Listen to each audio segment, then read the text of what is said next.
ஆச்சி veg pickles வழங்கும் மணிச் செய்திகள். இணைந்து வழங்குபவர்கள் அரசன் சோ.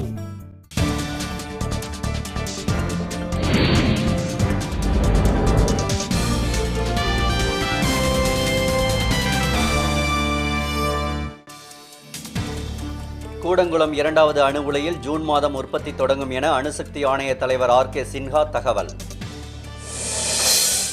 வாக்குறுதிகளை நிறைவேற்ற கெஜ்ரிவால் தவறிவிட்டதாக ஆம் ஆத்மி சட்டப்பேரவை உறுப்பினர் வினோத்குமார் பின்னி குற்றச்சாட்டு.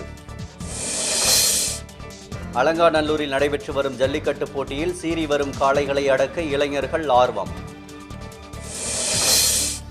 2 பேர் உயிரிழந்ததால் கரூரில் இன்று நடைபெற இருந்த சேவல் சண்டைக்கு தடை, மாவட்ட ஆட்சியர் அறிவிப்பு. சென்னையில் அடுத்த மாதம் நடைபெறும் பன்னாட்டு கபடி போட்டிக்கு 1 கோடி ரூபாய் வழங்கப்படும் என தமிழக அரசு அறிவிப்பு.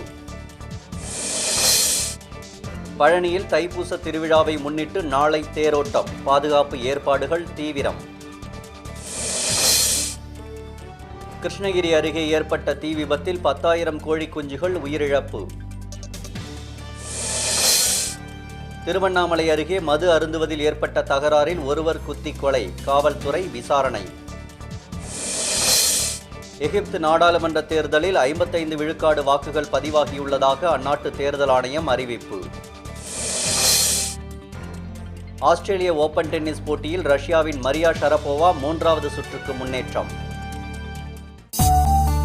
ஆச்சி வெஜ் பிக்கிள்ஸ் வழங்கிய மணிச் செய்திகள். இணைந்து வழங்கியவர்கள் அரசன் சோ.